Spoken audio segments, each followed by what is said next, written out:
already used this, don't ever throw it away because you can always get a lot more out of this one. Even the ones that are almost like completely gone, those make the best patterns because you'll just get random foil, which is really, really good.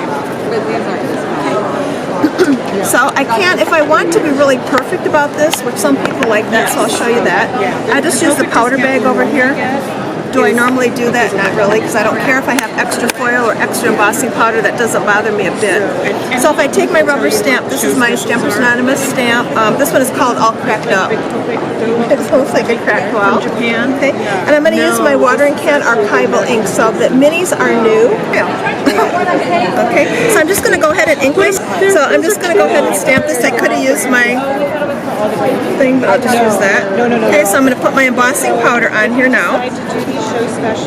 And normally I don't put the embossing powder everywhere because I like some areas that just have ink, some have embossing powder. Okay, the rest goes on the floor. Somebody will vacuum. Okay, so now I need to heat it. Okay. So the Ranger heat tool is not the best for embossing. It's awesome for paper. So I want to use this loud, noisy thing. Okay. And I like to heat it up first and then bring it to the paper. And you'll see that the embossing powder turns to a shiny, it's not gritty anymore, it turns to a shiny raised surface.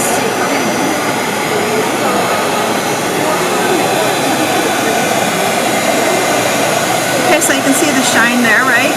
Just want to keep it moving, get everything embossed.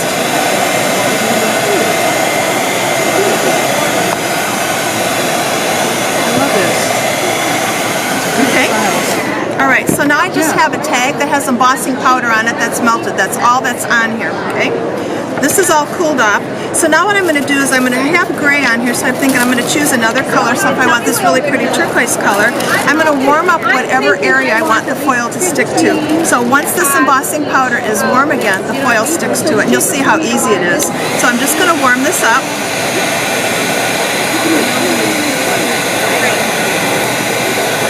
And then stick the foil on. If the foil doesn't stick, you didn't heat it enough, so just heat it again. That's all you have to do. You'll rub it, and it'll just release when it's done, when it's already transferred. So now I have the foil in that area. It's that easy. And that foil is actually baked onto the embossing powder, so it does not pop off. You can rub it, it doesn't come off on your hands. You're going to throw it away. Okay. If I decide I want another color up here, even though this one has a lot of ink used up, I can go ahead again and heat this.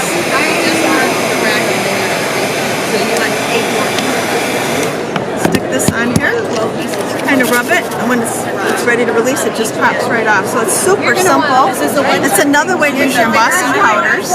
So then from here I would add my ink colors to the background. So I can go right over the top of this. It's not going to pop off. It's actually like baked into there.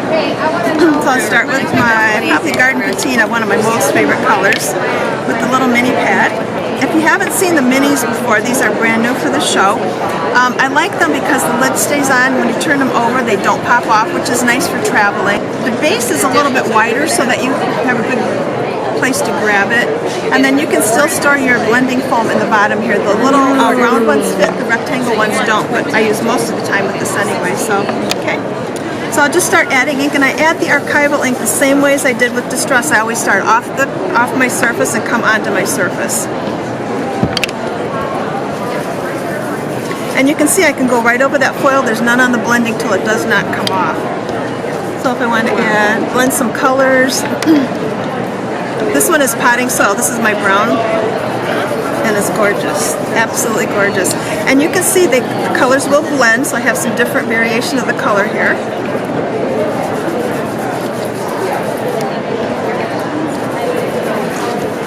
And I just think this is such a fun background. And you can add as much or as little as you want. If you wanted to foil a sentiment, you would do it the same way. Stamp your sentiment, emboss with embossing powder, heat it up again, stick the foil on, and have only your sentiment embossed instead of a background. But it's kind of easier to demo a big piece so that you can get the full effect of how cool it is. Cool? Love it. And like I said, anything that you can put embossing powder on, the foil will stick to.